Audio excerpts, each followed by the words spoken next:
Kindred of New York, a recap of episodes 6 through 10. Where we left off from the last recap, at the end of episode 5, Valerie had just torn out Mick's throat. In a moment of violent impulse, she gave in to her beast's urges, and Mick nearly tore her head off in retaliation. This happened near dawn, and when they went to bed for their day's sleep, these wounds were their deepest concern. When they awoke, their wounds were the least of their worries. They did not wake up at dusk as they should have. They awoke in the middle of the day. There was an orange light of fire and the stench of smoke. Their club ascension was burning. Their human guards were banging on the doors to warn them. Devola's room was already engulfed. She did not survive. Mick and Valerie, still wounded, were forced to flee the building out into the daylight. A vicious storm raged outside, flooding the streets, but more than that was a thick, unnatural fog which surrounded their building. At the center of the fog, suspended in the air, Valerie saw the silhouette of an unknown person wearing dark, heavy clothes and a hood. The mist swirled around the stranger, who then flew away at a high speed while the club burned in the daylight. Mercifully, the brutal weather partially shielded the Kindred from the sun. Only partially, but enough that Mick could pull the cover off of a manhole, and the two of them could throw themselves down into the darkness of the sewer before the sun burned them completely to ash. The following nights were a fight to survive. Valerie brought Mick to her personal apartment in Turtle Bay, where they could recuperate. Both Kindred were starving as they healed their burns, and they hunted with more ferocity than they were comfortable with. Valerie reached out to her sire, Victor, desperate for some help and guidance. She told him of the fire and of the flying stranger. Victor noted that the stranger was likely using magic of some kind, so he advised the coterie reach out to Eugenio Estevez, the primogen of Clan Tremere, who often represented the clan to outsiders. As sorcerers themselves, the Tremere were likely to have useful information. Mick and Valerie sent a message through Crid asking the primogen Estevez if they could meet with him. Victor also warned them that Valerie's neighborhood belonged to another Kindred, who would likely come to confront any poachers in his domain. Sure enough, later that night Mick and Valerie were visited by Valentine. Valerie realized that she had met Valentine before, at Elysium. He had been chatting with Duval, the Scourge. Valentine controlled the Turtle Bay domain, and though he was polite, even friendly, he had come with a saber on his belt. He told them that he would permit them to stay at his domain, but not to feed without his permission.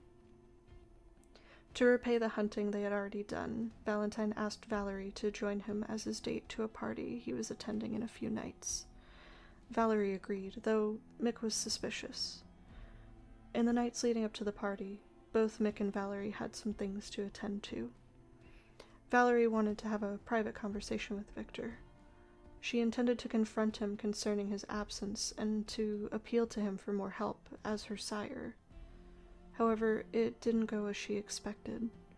Victor accused her of being ungrateful for the advice he gave and told her that she was an adult who could solve her own problems.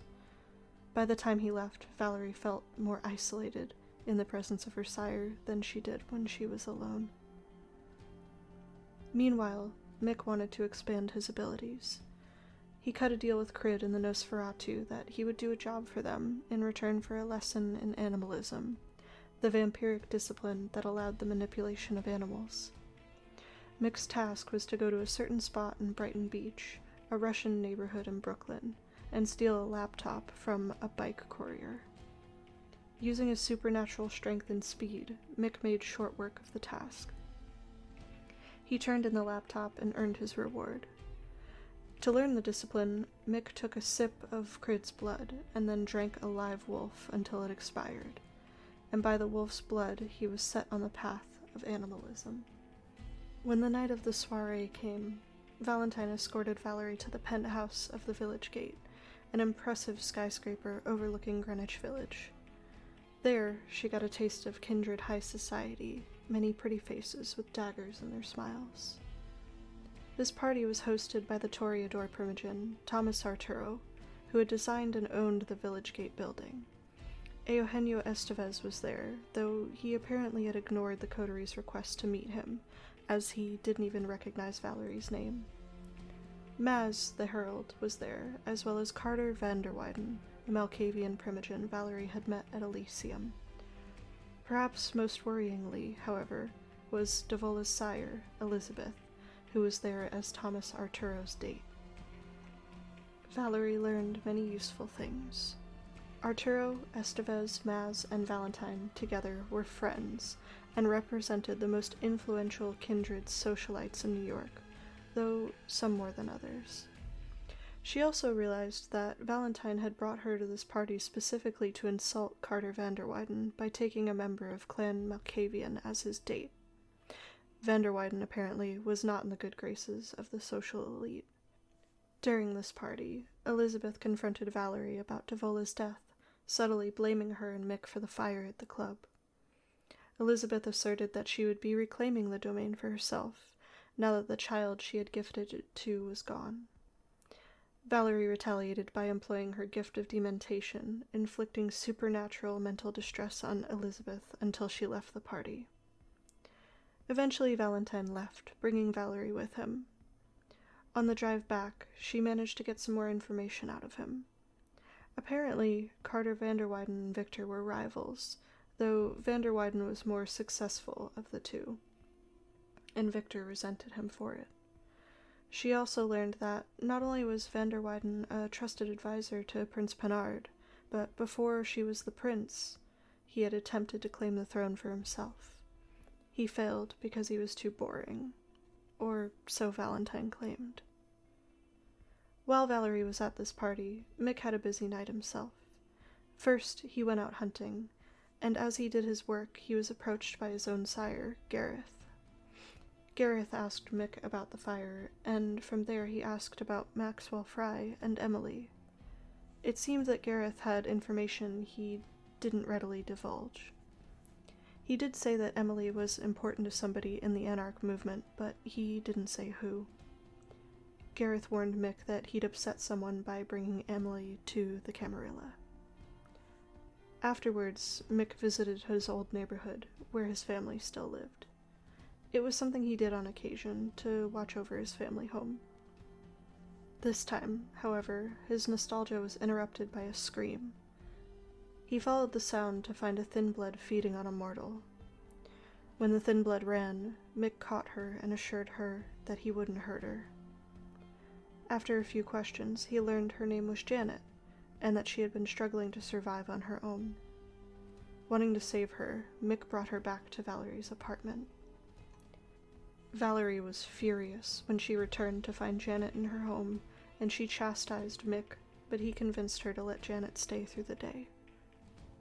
Robert Larson came to pick up Janet on the next night. He thanked them for sparing her, but he seemed more distraught than usual. Valerie asked how Emily was doing. Larson seemed upset by the question, but he didn't answer. He simply left with Janet. Over the course of the following nights, Mick and Valerie attempted to hunt in their own domain. However, Elizabeth had posted human guards, their own guards from Ascension before it burned, to keep them out. Not wanting trouble, the two were consigned to feeding at the public hunting grounds. While on such a hunt, Mick's target was stolen by another kindred. In a rage, he beat the other vampire bloody, but only then realized that this was another thin blood.